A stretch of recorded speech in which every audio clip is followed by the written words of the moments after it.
¿Por qué crees que a la gente, al Estado, a las instituciones, les importa más lo que sucede en una protesta o en la movilización que la razón de trasfondo por la cual las mujeres se movilizan? Creo que de por sí la sociedad está acostumbrada a que callemos y de por sí no les gusta que seamos bulliciosas, que nos juntemos, que conspiremos por nuestros derechos, ¿no? Y esto es históricamente, cualquier movimiento político que se ha juntado ha tratado de ser reprimido y ha sido rechazado. Pero la única forma de lograr cambios es esa. La única vez en el año que caminamos segura por la calle. Hola, bienvenidos a Indomables. Soy Lenka Nemer y el día de hoy tenemos una entrevista que estaba esperando hace un montón. Ella es Nathalie Iriarte, periodista, activista, feminista. También es una de las fundadoras del movimiento Una Somos Todas y obviamente fundadora de Como Conejos. Yo sé que hay muchos fans de Como Conejos. Bienvenida, Nathalie. ¡Qué emoción!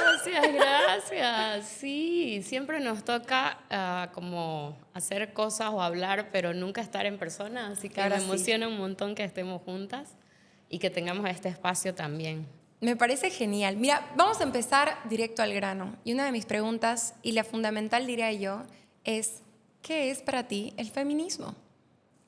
El feminismo a nivel personal creo que es como encontrar un salvavidas en todo el estilo de vida, en la crianza que hemos tenido, en nuestras tradiciones, en una sociedad machista que siempre te juzga como mujer, que te pone parámetros inalcanzables y sobre todo es un despertar que tenemos lamentablemente la mayoría de las mujeres por haber sufrido algún tipo de violencia. Eso a nivel personal. A nivel social me define como, con una anécdota te lo cuento. Cuando yo salía con mi actual esposo, Oli, recién salíamos juntos y un día llega de haber salido con amigos y me dice, así como en plan catarré, digamos, me dijeron que te tenga miedo y que tenga cuidado con vos. Y yo como, ¿quién te dijo eso? Como, bueno, un amigo, tal, no sé qué. Y yo, ¿por qué? Le digo, porque dice que sos una de esas mujeres que al primer putazo que te dé o que te digan algo, me vas a meter preso a mí o vas a meter preso a cualquiera de mis amigos que sepas que está haciendo algo que para vos esté mal. Y yo como, me quedé así y dije, qué buen filtro anti-idiotas para mi soltería en ese momento, ¿no? Como, claro, o sea, que me tengan miedo porque piensen los hombres. Porque tenés límites. Ajá, porque tenés límites. Como, o sea, es ridículo, pero al mismo tiempo te da cuenta de un fenómeno social donde la palabra feminismo se ha asociado, o feminista, se ha asociado con sos una mujer que va a contestar, que no se va a dejar, que va a demandar, que va a denunciar. Y el hecho de que te tengan miedo y digan hay que tener cuidado con ella, da cuenta de que realmente hay muchos hombres que todavía necesitan que estemos con la mirada abajo, que estemos con esa falta de ganas de luchar por nuestros derechos. Entonces, por una parte me parece, estoy orgullosa de eso y ahora que soy mamá de Violeta digo así, el doble, me van a tener miedo los amigos, o espero que no, porque esperemos que para la otra generación ya sea diferente. Yo te pregunto, ¿por qué crees que hay tanto miedo a alcanzar la igualdad o equidad que el movimiento feminista tanto trabaja por obtener? Porque es toda una estructura de millones de años que se ha hecho a nivel social, político, económico. La sociedad que tenemos se sostiene encima del trabajo no remunerado de las mujeres. De las mujeres. Sí. Se sostiene encima de la opresión de las mujeres, se sostiene encima de la falta de equal pay, de pago igualitario, se sostiene encima de las mujeres que callan las violencias, se sostiene encima de las familias que callan cuando un padre, un padrastro, alguien viola, se sostiene encima de las amistades que sabiendo lo que hace tu amigo, decidís callar porque es tu amigo y no hay que meterse entre las cosas de pareja. Entonces, por eso hay miedo a las feministas o al discurso feminista, porque obviamente estás tratando de mover el tapete y el piso a una cosa que está muy armada ya. Entonces, ahora, por ejemplo, uno de los movimientos en los que estoy es justamente la plataforma de corresponsabilidad del cuidado. Y ahí estamos tocando algo que es muy, muy, muy complicado para la economía. Una venita sensible. Para la economía en general de un país. Estamos hablando del trabajo no remunerado de maternar, y no solo de maternar, porque yo tengo hija, pero vos no tenés, por ejemplo. Pero de igual manera va a caer un trabajo de cuidado en tus hombros que probablemente no caiga en los hombros de un hombre. Por ejemplo, el cuidado de los abuelitos, el cuidado de un tío, una mamá enferma o un pariente enfermo, normalmente lo van a hacer las mujeres. Entonces, todo esto, y las más precarizadas son las trabajadoras del hogar, obviamente. Todo ese trabajo, que es el que menos se paga, es muy complejo de decirle a la sociedad: hey, basta, nos cansamos y ahora hay que buscar alternativas, o nos pagan por nuestro trabajo, o cómo vamos a negociar con las parejas. Entonces, en este momento, por eso hay dos cosas muy jodidas que el feminismo está tocando. Uno es la baja de la natalidad en todos los países. Recién leí hoy día justamente que en Chile se han registrado la menor cantidad de nacimientos en los últimos 2 años y están muy asustados. En Estados Unidos el vicepresidente ha dicho: necesitamos que tengan más hijos las mujeres, por eso necesitamos volver a los valores conservadores, perdón, porque conservacionista es otra cosa. Y acá también nos los ha dicho en su momento. Bueno, Morales dijo: no usen preservativos, tengan un montón de hijos. Dios mío. Entonces, porque necesitamos que la población se duplique. ¿Por qué? Porque las madres y nuestros úteros son los que dan vida, y nuestro cuerpo, que se sacrifica por criar esos seres humanos, son los que van a traer la mano de obra para la sociedad. Y tenemos un poder muy importante ahí en la crianza, que es que nosotros vamos a darle forma a cómo piensan los nuevos ciudadanos de este país y del mundo en general.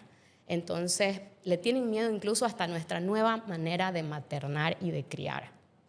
Todo el tema de la maternidad más responsable, más consciente, es complicado, definitivamente. Yo te pregunto, Natalie, ¿cómo iniciaste en el activismo? Hubiera querido tener una respuesta diciendo: tuve una buena formación filosófica, literaria, o me inspiré, pero en realidad yo nunca conocí una mujer a quien que sea un referente en este sentido. Pero creo que cuando no tenés referentes, no te queda otra que volverte uno, para tu propio ambiente. Yo soy una chica salida de un pueblo muy conservador, en el Beni. Imagínate todo alrededor de una familia beniana y una sociedad beniana. O sea, el hecho simplemente muy conservadora, de embarazarse a los 36 años ya es como: sos anciana. Te tardaste. Ay, Dios, la presión por tener hijos. Entonces, creo que una de las cosas principales que me llevaron al feminismo fue justamente esa búsqueda de otro tipo de mujeres con quien identificarme. Y no hay que tomar a mal esto hacia nuestras madres. Nuestras madres han hecho lo mejor que han podido con las herramientas que tuvieron, pero creo que ahora más bien se da un proceso educativo al revés. Me imagino que te pasa con tu familia también. Me pasa bastante. Mi mamá creo que ha tenido un despertar a raíz de todo esto. Al principio me decía: no vayas a marchar, no te expongas, me da miedo que te hagan algo. Son chicas que ni conoces.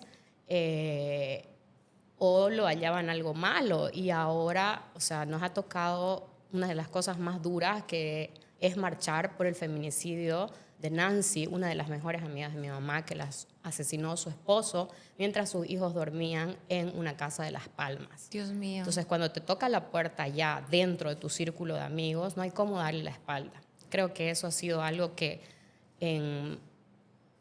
¿Ha sensibilizado mucho a mi familia, y han entendido. Y fue la primera vez que me tocó marchar por una mujer que yo conocía, y fue muy duro porque era amiga de mi mamá. Era como: esto puede pasar tan cerca, ¿me entendés? Y me ha pasado cerca con un montón de amigas. La violencia no discrimina barrios, no discrimina edades, no discrimina colores de piel, ni ideologías, ni nada. O sea, es lo único que tenemos en común todas las mujeres. Y qué mierda que tengamos eso en común. Pero creo que eso es lo que hace que al final nos encontremos y comencemos a armar estas comunidades y estas amistades que son justamente ya basadas en otra cosa, no en lo que nos enseñaron de chicas de tenerle que otra como mujer que, es ay, no, que tu competencia. pelo está más bonito que el mío, que estás más alta, que estás más flaca. Que, seguramente no te quiere porque te tiene no envidia. le acerques a tu no. casa, o sea, yo me acuerdo un dicho horrendo del Beni, era como, nunca hables bien de tu niñera y de tu esposo porque te lo va a quitar tu amiga.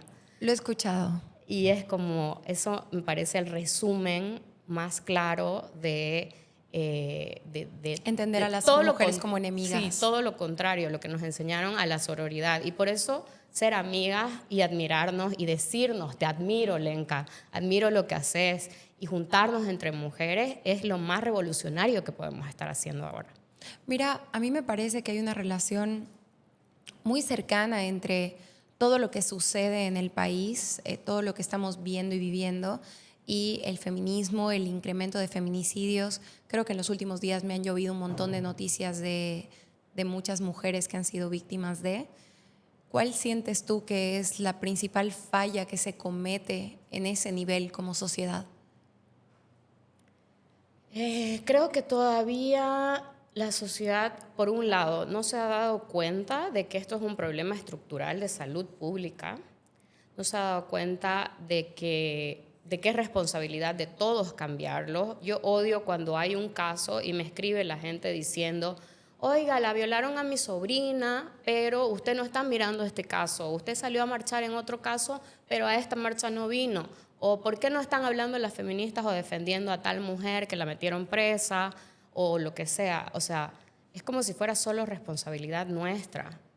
Y lamentablemente la gente se acerca a uno cuando le llega la violencia a la casa. Y eso es lo que siempre repito y no me voy a cansar de que tenemos que realmente no esperar que nos toque la puerta en la casa, ¿no? O sea, el cartel típico de todos los años del 8M es ¿a qué mujer de tu vida tienen que violar o matar para que te interese el tema del feminicidio o el tema de la violencia a la mujer? Y dentro de todas las marchas, ¿por qué crees que son tan controversiales? ¿Qué es lo que hace que la gente esté tan opuesto a las mujeres movilizadas en la calle? Porque nunca faltan los que dicen, vamos a ir a hacer grupo de choque de las feministas locas que salen del centro. Y este año lo veías al motoquero querer pelearse con las chicas por pasar. Estábamos ahí.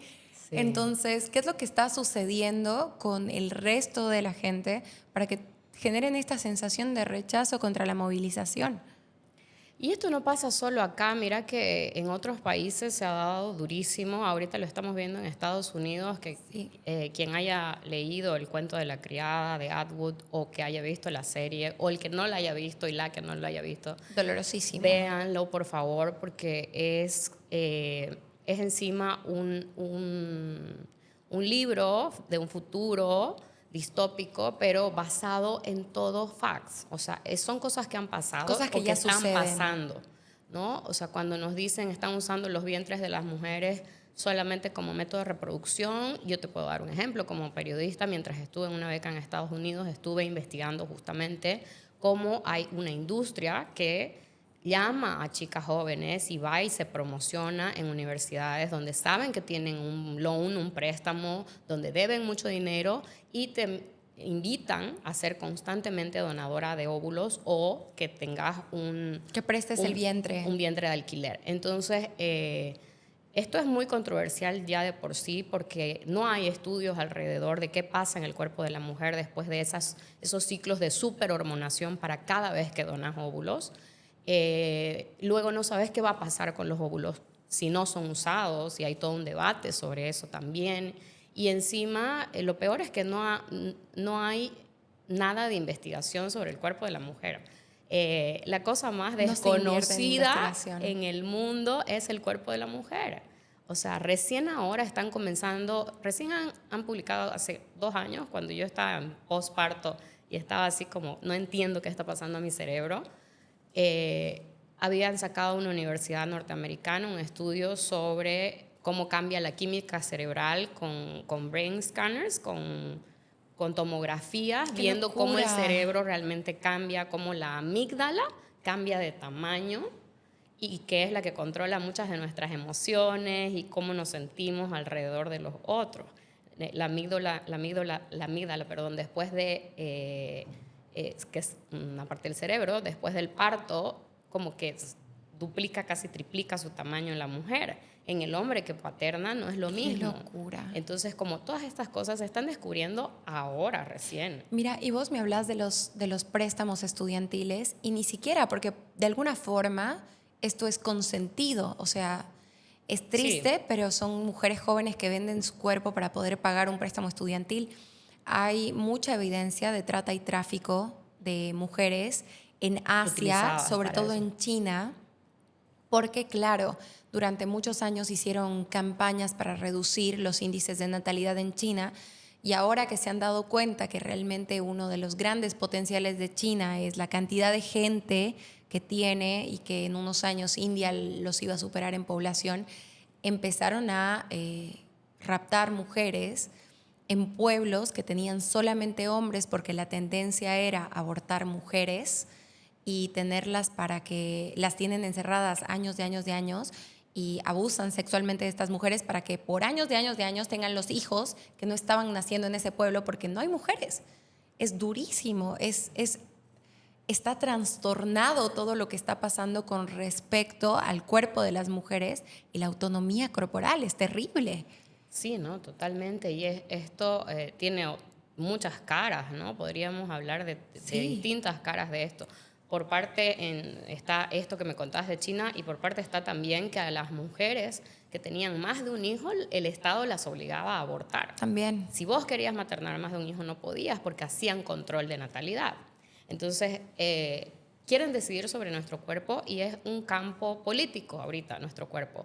Y son hombres en traje los que están haciendo Tomando las esas decisiones. ¿Por qué crees que a la gente, al Estado, a las instituciones, les importa más lo que sucede en una protesta o en la movilización que la razón de trasfondo por la cual las mujeres se movilizan? Creo que de por sí la sociedad está acostumbrada a que callemos y de por sí no les gusta que seamos bulliciosas, que nos juntemos, que conspiremos por nuestros derechos, ¿no? Y esto es históricamente, cualquier movimiento político que se ha juntado ha tratado de ser reprimido y ha sido rechazado. Pero la única forma de lograr cambios es esa. Y de hecho, las manifestaciones feministas, o sea, estábamos poniéndonos brillitos, por Dios, en la cara, Exacto. o estamos dándonos abrazos, o es como un espacio, la única vez en el año que caminamos segura por la calle, porque vamos nosotras con todo nuestro grupo y acuerpadas todas juntas, y es tan poderoso ese sentimiento de sentirte segura de que la calle es tuya por un día, aunque tengas que pelear con la Comisión de Seguridad para que no te atropellen Que no había 10 un micros, solo policía autos, este año. Nunca mandan, siempre mandan a cuidar el Palacio de Justicia. Exacto. Pero no a las mujeres. Este año estaban todos en la catedral, ¿no? Sí, Y nosotras había un no montón de teníamos gendarmes seguridad. cuidando la catedral. El año pasado había un montón de policías En el palacio. mujeres que pusieron a propósito policías mujeres, donde yo me acuerdo haberle dicho a todas, o sea, como estoy segura que tenés una historia de violencia dentro de la policía, estoy segura que tenés acoso dentro de la policía, vos deberías estar del otro lado con nosotras, no aquí siendo cómplice de una institución tan violenta como la policía. Entonces es como, recuerdo la mirada de una de esas mujeres policías específicamente, que se le aguaron los ojos porque creo que lo sintió realmente lo que le dije. Porque yo iba gritándoles a todas, así como, seguro te acosaron, seguro esto, seguro policía, deberías estar de mi lado, hermana, no ahí defendiendo un edificio, defendámonos nosotras. Todas tenemos una historia de violencia en nuestra vida. Sí. Y recuerdo la mirada de una de estas mujeres policías. y la tengo clavada porque sé qué significa esa mirada. Entre todas sabemos lo que significa esa mirada. Lo reconocemos. Sí, y es muy triste darnos cuenta de que es casi imposible que una mujer no tenga una historia. Y no te digo una historia siempre de violencia sexual o de abuso Violento, golpes. psicológico, abuso, diré, físico, sino historias que nos marcan desde la propia familia diciéndote cosas que te duelen, desde alguna pareja que te tocó, que te trató mal, desde avergonzarte de tu propio cuerpo. Entonces creo que las marchas son molestas por eso. Me acuerdo de la primera vez que creo que vieron marchar a una mujer embarazada y solamente de topsito y con toda la panza así gigante. Me encanta. Y la pinté enterita mi panza y justo mi hija era mujer y lo había sabido hacía poco. Creo que fue la primera vez que alguien veía a una mujer así y me acuerdo que es muy gracioso porque mucha gente me decía, señora, ¿qué hace así? Váyase a su casa. En primer lugar, no me señoreen, ya soy una señora de 30, una adolescente de 30 y pico. Soy un adulto chiquito. Soy todavía un adulto chiquito. Estoy chiquito. El adulto real premium está en mi casa, es mi mamá. En primer lugar, no me señoreen. En segundo lugar, como que creo que maternar o una niña o un niño debería hacerte aún más consciente, porque el feminismo no es más que, creo que el único que nos puede dar esperanza en este mundo, porque es un movimiento lleno de paz, donde queremos tener lideresas mujeres, donde está comprobado que los países gobernados por mujeres no van a la guerra, firman un montón de derechos para todos. Sobreviven a las crisis. No quitan derechos para nadie. Las mujeres no estamos intentando quitarle ningún derecho a un ciudadano hombre. Estamos simplemente intentando igualar las condiciones para todos y pensar en muchas cosas que desde los privilegios de ser hombre no han pensado. Mira, hay una frase que me llega a la cabeza y es: feministas eran las de antes. Me encanta. ¿Qué tenés para decir con respecto a ese tipo de frases? Porque me llega a los ovarios cada que la veo en todos los posts feministas. Sí, es una patadita al útero. Bueno, les digo una cosa, feministas eran las de antes, ¿y por qué la pobre Jane Fonda y todas estas señoras siguen marchando hasta ahorita? Porque nos siguen jodiendo por las mismas putas cosas.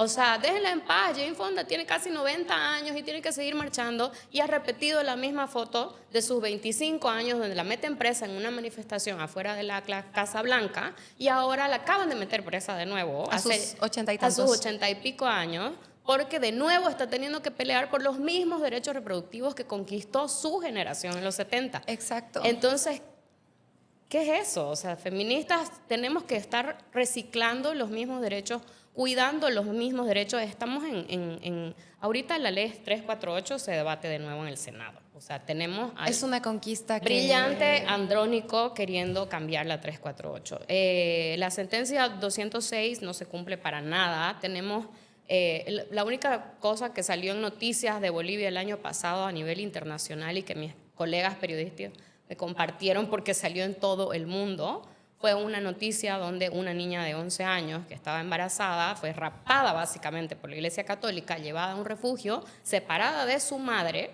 cuando habían pedido una interrupción legal del embarazo, que está avalada por ley en los casos con la causal violación. Y en Bolivia. Y la niña no pudo tener acceso a esto porque en puertas cerradas, médicos sin la mamá de la niña, sin la niña, y con la iglesia presente, que no sé a qué santo va la iglesia ahí, porque ni siquiera tienen hijos, o sea, ni las monjas ni los curas saben lo que es tener un hijo en el cuerpo. Entonces, como opinen sobre sus propios úteros y opinen sobre sus propias maternidades. Ese fue un caso definitivamente duro, controversial. La privaron de sus derechos.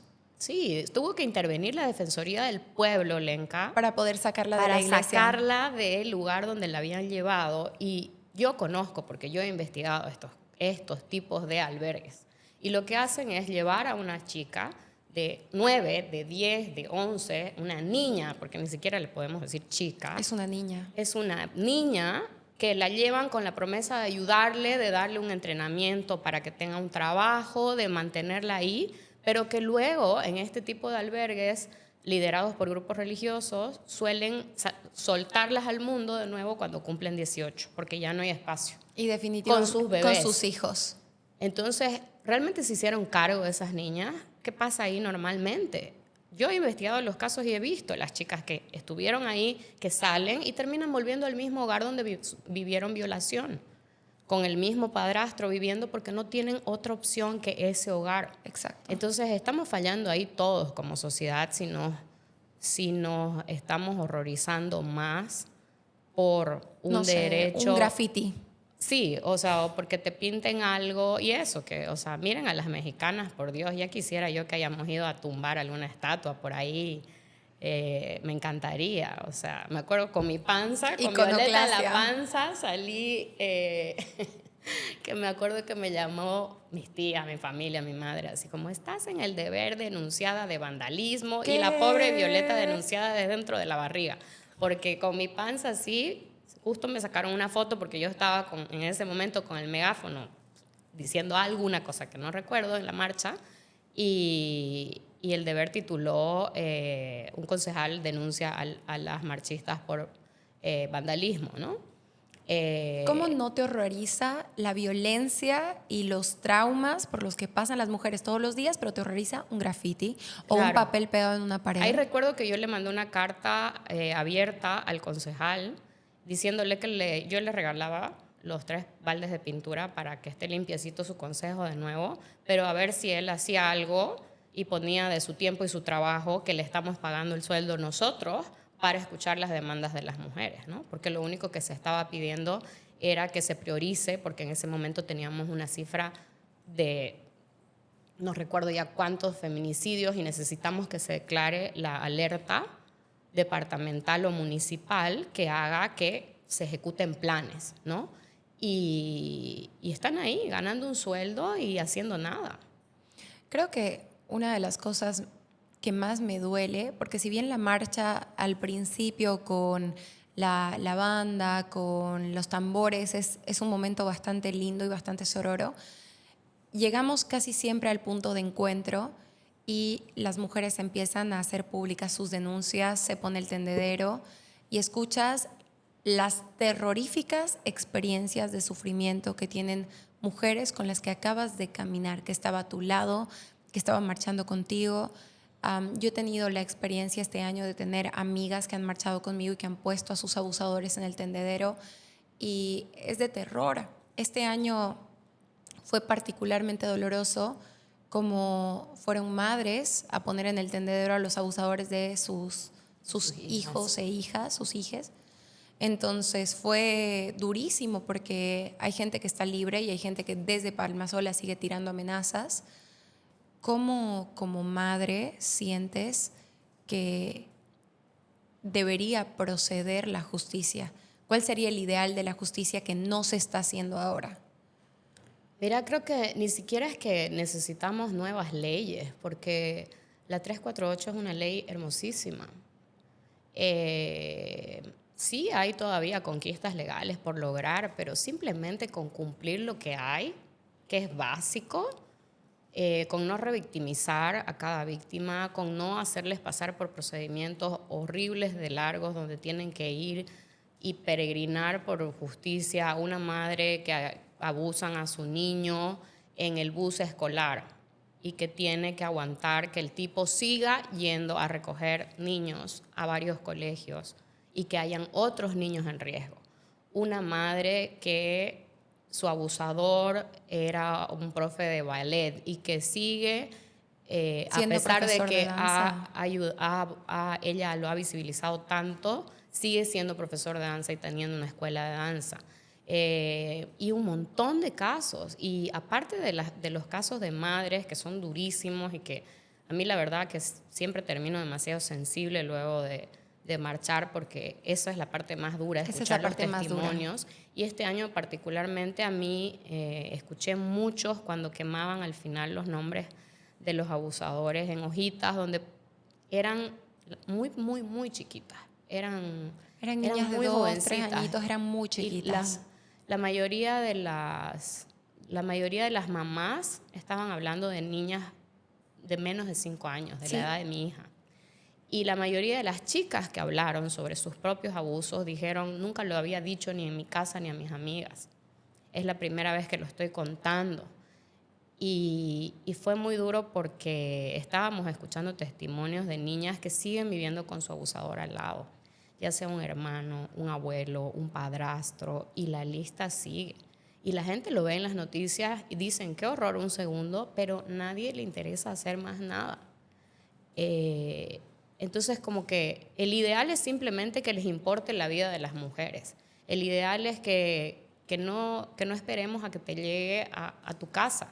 El ideal es que dejemos de tener que cantar, puede ser tu hija, puede ser tu hermana, porque no tenemos que esperar que llegue ni a tu hija ni a tu hermana. Tenemos que salir a luchar simplemente porque no le debería pasar a nadie. ¿Tú sientes que esto es un reflejo de la sociedad boliviana como conservadora y hasta machista? Es un reflejo... Digo hasta machista, pero yo sí creo personalmente que la sociedad boliviana es bastante machista. Es profundamente machista, o sea, eso ni siquiera está en discusión. En duda ni en discusión. Creo que sí es un reflejo. Creo que obviamente los países en vías de desarrollo o con menos desarrollo son los países donde vemos más números de embarazo infantil, son los países donde vemos más niñas siendo casadas con su propio abusador como para resarcir de alguna manera. Son los países donde vemos más niñas que son traficadas sobre pretexto de no tengo cómo mantenerla, te la doy para que te la lleves a la ciudad y trabajes con vos de niñera. A los 10 años se la dan a una familia, y esto pasa con niñas, lo hemos visto un montón. Eso me parece que vienen terrible. del Beni, de Pando, de provincias. Siento que eso raya en la esclavitud moderna, y honestamente. es una esclavitud moderna. De hecho, justo ayer estaba comenzando a trabajar una aplicación para un fondo de investigación sobre esto, porque me parece que le estamos dando la espalda a una cosa que está totalmente normalizada. Sí. Lo he escuchado tantas veces es que le dieron una niña porque no la podían mantener, tenían 8 hijos y se la dieron a otra familia que la va a hacer estudiar. Y la familia la termina teniendo del cuento de Cenicienta, básicamente. Entonces, estamos permitiendo ese tipo de sociedad. Estamos dándole todas las herramientas para que siga ese sistema opresivo a las niñas y a las mujeres. Y creo que lo más terrible es que no nos conmueve, no nos horroriza ya. Estas semanas pasadas, desde que llegué a Santa Cruz, después de no haber estado varios meses, fue noticia tras noticia de una niña de 2 años violada y asesinada. Otro tipo que tiró al piso a su hija porque pensó que no era de él y la mató. Y la mató. O sea, y te cuento 1000 más que vos decís, ¿qué demonios está mal en la cabeza de esta gente? Pero no comienza así la violencia. La violencia comienza con el simplemente normalizar que te insulten, que te hagan slut shaming, que te consideren menos capaz, que crean que solo sos buena para ser mamá, o que debería ser tu lugar en la casa y que calladita ahí, tranquilita, y no te salgas de lo que espera la sociedad de vos. Esa concepción bien utilitarista de la mujer, como la mujer sirve para parir, para cuidar la casa, para cuidarme a mí. Sí, y para cuidar de todos, ¿no? Porque ese es el trabajo de cuidados no remunerados, que tenemos que no solo maternar muchas veces a nuestros hijos, tenemos que maternar a nuestros padres cuando envejecen, y es nuestra responsabilidad. Discúlpame, pero yo no tengo hijos para eso. Todo el mundo me dice, tenés que tener 2 por lo menos, si no, pobre Violeta te va a tener que cuidar solita cuando sea grande. Claro. Cuando seas vieja, y es como, dude, tengo un plan de jubilación, me voy a mudar a una casa con 3 amigos, cuando seamos viejos, vamos a tomar vino. Estamos ahorrando para no joder a mi hija cuando sea grande y que venga a visitarme con gusto. Dios, me ha pasado la de no quiero tener hijos. ¿Cuándo ¿Quién vas te a va a tener hijos? cuidar? Exacto. ¿Quién te va a cuidar cuando seas vieja? Y yo, no sé, un asilo de ancianos, un centro de retiro, porque voy a tener hijos para que me cuiden. No debería caer sobre ellos la responsabilidad de tener que cuidarme. Y sobre todo sobre las hijas mujeres, ¿no? Porque los hijos hombres, si bien lo hacen, la mayoría van a ser una ayuda económica. O el hijo hombre, si está casado, es la esposa la que Claro, cuida de la los que va a padres cargar que envejecen. con la suegra, con el suegro o con Es muy común, los es muy abuelitos frecuente. enfermos también. O sea, yo he trabajado con chicas o he tenido alumnas en la universidad que me han dicho no pude venir a clase porque mi abuelo está enfermo y lo estoy cuidando. Entonces, ¿en quién recae? En una chica de 19 años que está dejando de estudiar por eso. Y eso es un trabajo del Estado. Justamente los Sí. cuidados deberían ser corresponsabilidad de padre y madre primero, que deberíamos ser los principales cuidadores de un niño, de un infante, y luego está el Estado, con muchas cosas que no está haciendo bien, ¿no? O sea, tenemos mínimas de guarderías infantiles a las cuales ni loca le dejaría a mi hija. Una guardería estatal terrible. Ni viviendo en la peor necesidad las mujeres se atreven a llevar a sus hijos ahí porque saben que no están ni pagando lo que merece una cuidadora, ni capacitando al personal, ni dando la infraestructura, o si está la infraestructura, no es un espacio la dejan botada, y tenemos guarderías construidas por el gobierno municipal que están cerradas ahorita, que no tienen presupuesto, que no tienen personal. Entonces, todo esto es ese sistema de nuevo, ¿no? Y que se sustenta todo en nosotras. ¿Cuál ha sido una de las historias más duras que te ha tocado escuchar como periodista y como activista?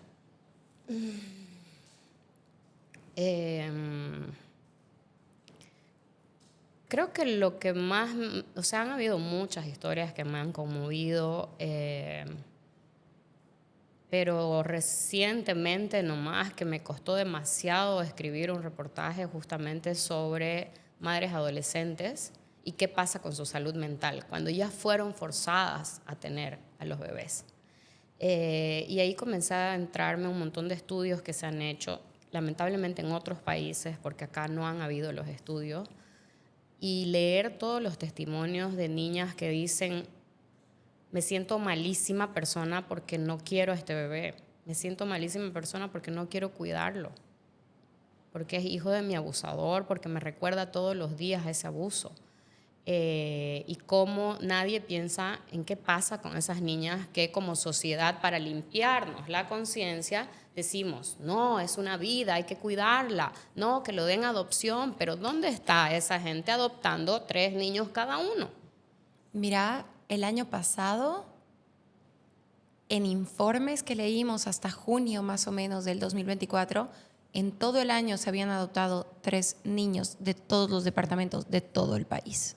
Sí, porque encima el sistema estatal ni siquiera lo facilita, y más allá, pero hay un tráfico de niños que salen de Bolivia para llevárselos a otro lado, como si fueran un souvenir de quiero un niñito indígena, quiero un niñito negrito, quiero un niñito africano, quiero un niñito la romantización chinito, de la pobreza, ¿no? también. Que es como que de repente la moda en los países desarrollados me ha tocado verlo también, y es una realidad de muchas familias que o venden o dan a los niños por necesidad, pero ahí yo no veo a los grupos religiosos interviniendo, no veo investigando, no veo presupuesto de nadie para parar ese tipo de cosas, no veo presupuesto del Estado para, ok, obligaste a tener esa niña a un bebé, ¿qué estás haciendo ahora? No veo a la Iglesia Católica con miles de albergues utilizando el presupuesto del Vaticano, que es el país más rico del mundo, para sostener sus políticas que ellos mismos quieren hacer intervención en las políticas públicas de un país que se considera laico, como es el caso de Bolivia. Qué terrible. ¿Qué sientes que nos hace falta como sociedad? ¿Por dónde, si tuvieras que empezar desde cero, por dónde empezarías? Porque habían mujeres, diputadas y senadoras mujeres, todas en el poder. porque haya mayor participación política de las mujeres. Porque creo que aunque una mujer no se autodefina o no haya tenido el despertar feminista todavía, en el fondo sabe lo que es sentirse discriminada, en el fondo sabe lo que es la violencia de género, en el fondo sabe lo que es sentirse acosada, en el fondo sabe lo que es que no te traten igual como si tuvieras capacidades distintas. Entonces creo que si estamos en los espacios de toma de decisiones, tiene que cambiar, porque lo estamos viviendo en nuestros cuerpos. Sepamos o no sepamos definir el feminismo, o sepamos o no sepamos los datos, las estadísticas. ¿Te sientas identificado o no? Lo vivimos. Sí. Y sería, de hecho, han habido muy pocas mujeres que me han dicho, no, es que yo nunca he sido acosada, no, yo nunca lo he vivido. Digo, por Dios. Yo no conozco ninguna. O sea, que me ha tocado un par de casos que me han dicho eso. Y creo que es simplemente una negación para sostener tu salud mental. O es ponerle olvido a alguna cosa, o es perdonar por amor, porque nos han dicho eso y nos han enseñado que, y no es amor, no es amor. De hecho, lo que nos enseñan como amor es ese trabajo de cuidados no remunerado. ¿Cómo nace la plataforma de educación que tienes para el cuidado? ¿Y es anterior o es...? Esa plataforma es anterior a mi pertenencia. Okay. Yo me he unido recién hace como 1 año y medio, creo. Okay. Tiene una investigadora maravillosa, entre muchas otras de sus miembros, que es Flavia, que ella viene investigando este tema de los cuidados hace muchísimo tiempo. Y vienen intentando instaurar leyes también hace muchísimo tiempo, y creo que el único departamento hasta ahora que tiene su propia ley municipal es Cochabamba. Wow. Que está mucho más adelantado que los otros departamentos en este tema. Han hecho muy buen trabajo los grupos de feministas y las investigadoras. Y esta plataforma para mí es algo elemental ahora en mi vida desde la maternidad, ¿no? Porque te obliga a darte cuenta en la maternidad de que hay todas estas brechas que no estamos mirando. Y ahora me hace sentir también mucho más como hermanada y entender mejor a todas las mujeres que maternan, y que realmente es terrible. Y también entender mejor el no querer ser madre, entender mejor, porque si queriendo ser madre es tan duro emocional y físicamente, sí. Imagínate si no querés, imagínate si fue fruto de violencia, imagínate si tenés que cargar con que no tenés estabilidad económica, no tenés un compañero que te ayude, no tenés un círculo de apoyo para nada. Entonces, la verdad que gracias al trabajo que han venido haciendo de la plataforma, y que me tocó estudiarlo haciendo reportajes, fue que tuve este despertar hacia esta parte del feminismo que me parece algo que es urgente en las políticas de Estado, ¿no? ¿Y cómo nace tu primera plataforma, Como Conejos? Como Conejos nace de esa misma necesidad de salvarse de algo. De salvarse de una relación donde te sentiste juzgada, de salvarse de muchas relaciones donde no pudiste estar en contacto con tu cuerpo, donde te sentiste juzgada, y también de toda una sociedad que te enseña a que el placer no está bien para las mujeres, ¿no? A que debemos separar a las mujeres en dos, y que lamentablemente es terrible. El Madonna Horror Complex. El Mother Horror Complex. Okay. Sí, porque es como la mamá es la mujer respetable, que es como que te vuelven eso los hombres. Pueden tener una mujer con la que fantasean, y mientras sos novia te permiten ser eso. Claro. Te permiten bailar, salir, disfrutar de la sexualidad, vestirte de una vestirte manera. ¿sí? Les encanta cuando te ven arreglada y todo. Luego, de repente, es como, ya no te pongas eso, ya sos una señora casada. Y me ha tocado que los comentarios vengan de mi entorno familiar incluso, y es como, a ver, supérenlo, si mi marido no me jode. Y logré encontrar un hombre que no opine sobre lo que yo he visto. en el mundo, es como ya no puede opinar más nadie, ¿me entendés? Porque ni siquiera a él le permitiría que opine. Entonces, y eso también es como, es gracioso. Yo muchas veces he dicho, cuando la gente dice la orientación sexual se elige o realmente podés vos. No se puede. No se elige, porque yo he tratado de que no me gusten los hombres, de verdad. Uno nace, tristemente. Lamentablemente, nací heterosexual, ¿qué le vamos a hacer? Me gustan los hombres, qué macana. Sí, yo creo que es mi peor defecto, pero... Por 2. Pero creo que... Bueno, espero que sirva de que aprendan, ¿no? Los compañeros que nos toquen aprendan algo. Y creo que también es importante que vamos construyendo diferentes familias y que vamos mostrando que se puede construir familias diferentes, que podamos mostrar que pueden participar de los cuidados los hombres, que podamos demostrar de que no siempre tiene que recaer todo en tus hombros y que está bien el autocuidado, que es algo que debemos realmente priorizar también. Natalie, ya estamos ingresando a la parte final. Dime, ¿qué es o qué sería para ti una mujer indomable?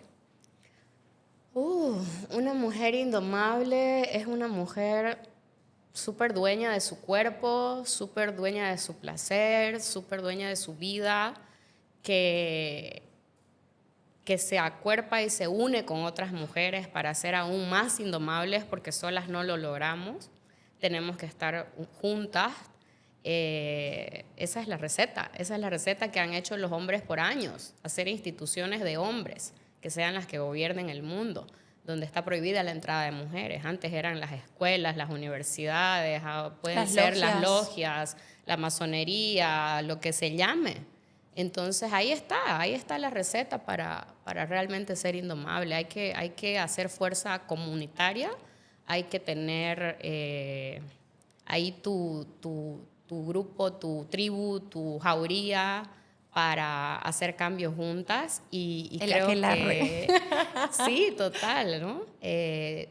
Creo que también agradecer a todas las mujeres que han luchado antes de nosotras y enseñarle también de vuelta a las que nos trajeron al mundo, porque creo que eso es lo maravilloso de que ser madre tampoco es siempre yo enseño a mis hijos o yo los crío o yo les voy a dar lo que yo piense.